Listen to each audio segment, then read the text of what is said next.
This is one of the better images. It's relatively large scale.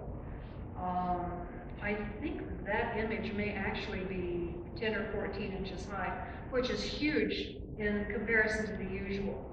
As you can see in the smaller area of the scan, the woman has patterns on her hands. Now, one of the writers on textiles declared that these had to be gloves, or things like it had to be gloves. And one of the first arguments I'm going to put down here is why those are not gloves. Well, one is because many of the patterns just have them done on the fingertips, and nobody wears gloves just with fingertips. Two, the most common thing ever is fingernails. You really wouldn't have gloves with fingernails fitting in that way, and the fact that darkened fingernails are extremely prevalent in Persian art says, that's consistent with henna. Now, many authors say, well, it can't be henna because henna is red and henna comes from India. Well, there is actually one very interesting painting of a Persian woman sitting next to an Indian woman. They're both wives of the same diplomat in India. The Indian woman has red fingertips. The Persian woman has these black patterns. It's not going to be tattooing because you don't tattoo fingernails. It's not going to be paint because you're going to see many of these paintings of a person holding food. You're not going to get paint on the food and on the bread and on the biscuits when you eat them. That's just not going to taste any good. You're not going to play the tambourine and harp with painted fingertips because that's going to knock up your instrument. And we do have first-hand reports of people traveling through the area who say pretty much how they got their patterns, at least to be represented as black. Any henna artist in this room knows that you can get damn near black. On the back of the hand, coffee color, I think the black is largely idealized, but I think they knew every trick that we know to get those stains as dark as we can. Let's see what we can get into some of them. Okay, from the 8th century BC, we've got records saying women used henna to ornament their hands and feet for weddings. I hope you read the French better than I do. I'm taking their word for it. But this picture here, you see that lovely little triangular pattern on their hands? That shows up fairly often in Persian art. I think it is one genre of henna, and you see where it is on her thumb here, on the back there? Sometimes you'll see a picture of a reflection like in water. They seem to really like draping a pattern across the palm and onto the percussion.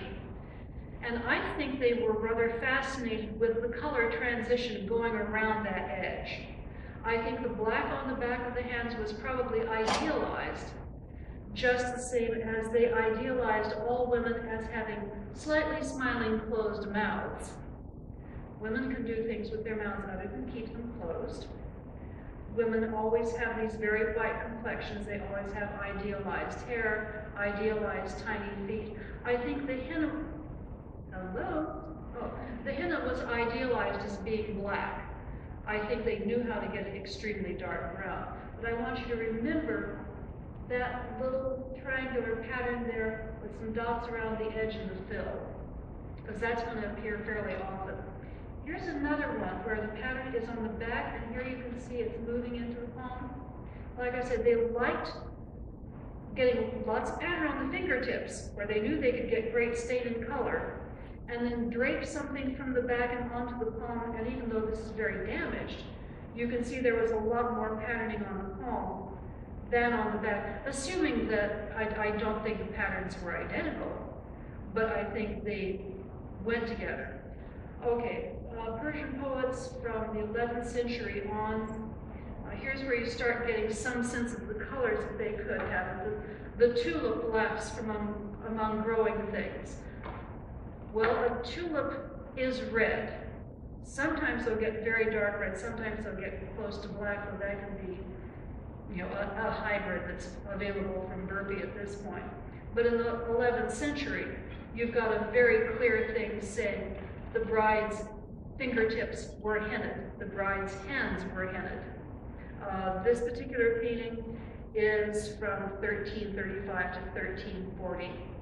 It's a woman chewing out her daughter, if you need to know that. The daughter was planning on falling in love and running off with this guy, and she had to ask mommy, and mommy said, no you're not. Okay, this picture over here from Nighttime in the Palace, I loaded this particular presentation with works that are available in Freer, Sackler, Harvard Library, Smithsonian, ones that East Coast people could, with the right credentials, get in to see. Aspire to it. It's a wonderful thing. Okay, look. See, we've got red stains. Here we've got dark stains. We've got travelers' mentions that mentioned that they started out red and they got dark. Now, I hope people here have noticed that that happens. Also, the way that red stain is here, it's like the stain, you know how we wrap your henna stain, your henna pattern in cloth, and that's a great way of getting dark stains, but it can be a little fuzzy at first when the rags first come off. I think that's showing us that kind of fuzzy.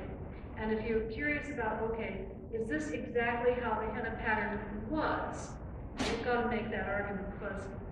We don't have any skin left that shows that, but we do have bits of embroidery. He's got a very accurate representation of what we know the embroidery looked like.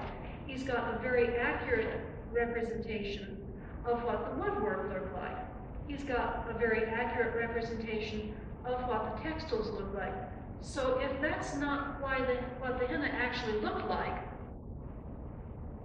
are we saying he made one thing up and kept everything else accurate?